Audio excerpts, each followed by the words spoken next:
Now let's talk garbling. Garbling is a really important process in working with your dried herbs. And basically what garbling does is takes your dried herbs, rubs them over a screen, and through the screen the leaves drop and the stems stay on top. So, you know, a garbling table is really easy to make. When I was going to school and learning garbling, we just had a 2x4 table with a screen over it. But I needed something for the shop, and I didn't know how I was going to fit a garbling table in the shop and make it useful at the same time. So I was at a garage sale, and I saw one of these little kitchen tables that you can move around on wheels and store wine on and use as a cutting board.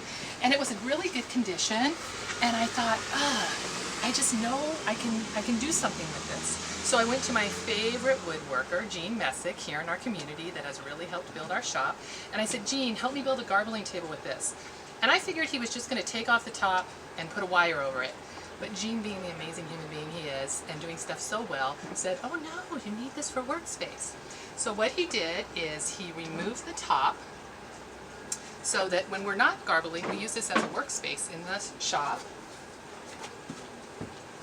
And he built me a frame right here. And in the frame,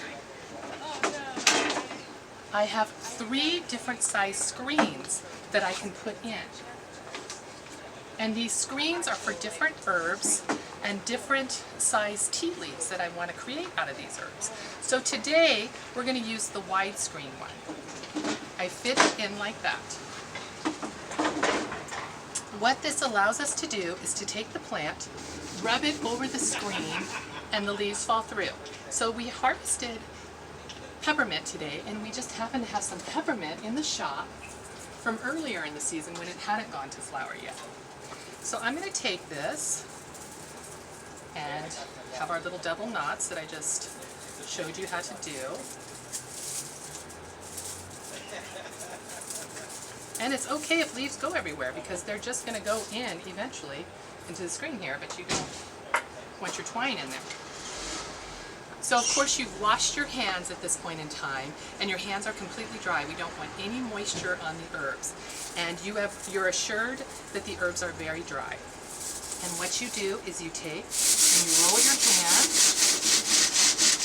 and then you see all these little things here, these leaves, and you go like that, and then what you have left is all the leaves off of the plant and just the stems.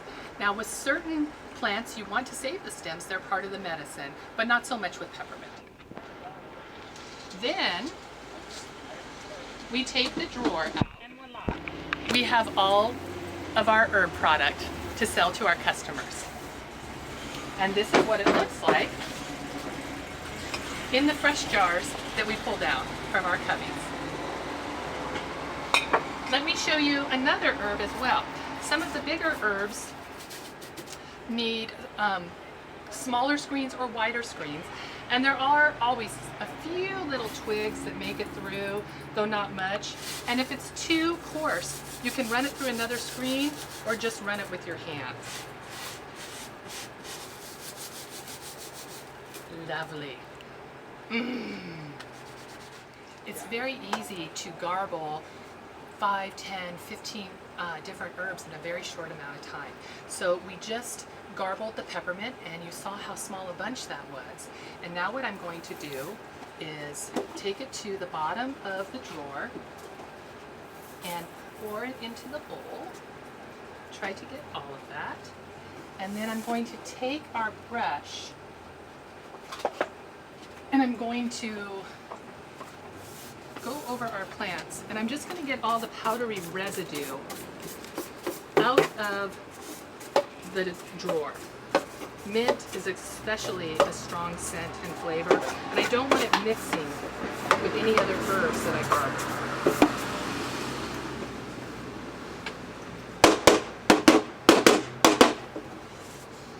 All right, that looks pretty clean to me.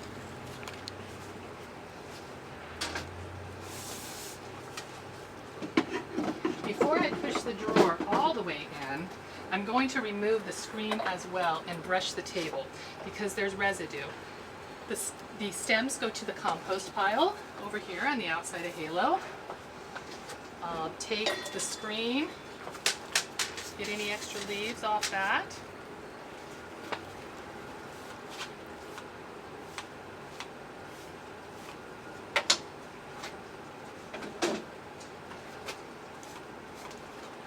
And we're ready for the next garbling screen.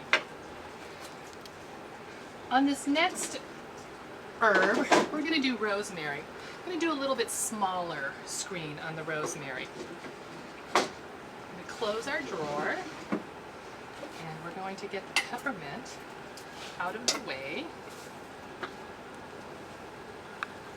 We have some dried rosemary from our ceiling, our healing ceiling here at HAALo. And this one got a rubber band put around it. And it has green twine. That was a special day for the plant. Woohoo. This is very dry. So this isn't a quality of herb that we would sell in the shop. This is one of our teaching herbs. I can see that it's lost its color. It's been exposed to sun from our shop. And it's not the grade of herbs that we would use to sell in our shop. Most herbs take 2 to 3 days to dry, and then are garbled shortly after that to retain their color and medicinal properties. This has probably been hanging in our shop for 4 or 5 months. So it's a great teaching tool, but this is not something that you would want to use medicinally. I think there's even a little spider web in here. So what we do is we garble it. And these are just rolling under my fingers, the stems. And you can see that the stems are staying on the outside and the needles are falling through.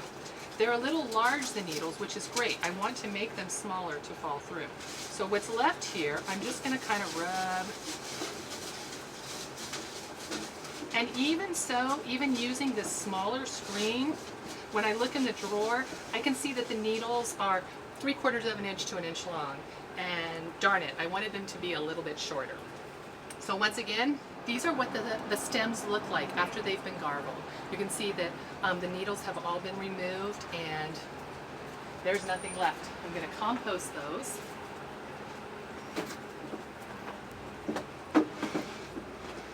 And this is what we have. Beautiful. So the wonderful thing about this table is not only do we take it out to the farms and teach the students how to garble, we also use it in the shop when we have people that are really interested in learning herbal medicine. They're coming in, they're asking us questions. What do I do with my herbs? I don't know what to do with them. I grow them, and then what? Well, then what is that you want to dry them. And so drying conditions are really important. It's important to have a dark room with very little humidity. So you want to generally have dehumidifiers if you live in a moist area or it's a rainy season. I like to cover the entranceways, and if they're hanging in a closet, I like to cover them with a sheet so that there's no dust or anything that goes in. Even though they're only going to be there a short period of time, I like to keep them as pristine as possible. Some herbs can't be touched while they're drying. So if you're collecting comfrey leaf herbs, you want to make sure that the comfrey leaves are not touching each other. They'll turn a brown color instead of saying a vibrant green. Generally, for leaf and pretty, I guess I would call them less dense plants, drying time of 2 to 3, maybe 2 to 4 days is all that's necessary. For your flowers like calendula, spilanthes, some of these other things, they're going to take a couple of weeks to dry to really get all the way through. Ways that you can test is, of course, taking a sample and running it through to see if there's any moisture. Also, laying it on a mirror for 5-6 minutes. We'll see the moisture will come on a mirror if there is any moisture left. If you put it in a bag, usually if there's any moisture, it will accumulate by the next morning or in a few hours. So it's really important that there is no moisture because you want to keep mold off of these medicinal plants. If this interests you and you'd like more information or to go deeper into herbalism, we hold seasonal classes, and we also go to farms, work with the farmers, and hold harvesting classes at the farms. Please check our website at www.haalo.org, and HAALo is spelled H-A-A-L-O. Thanks so much.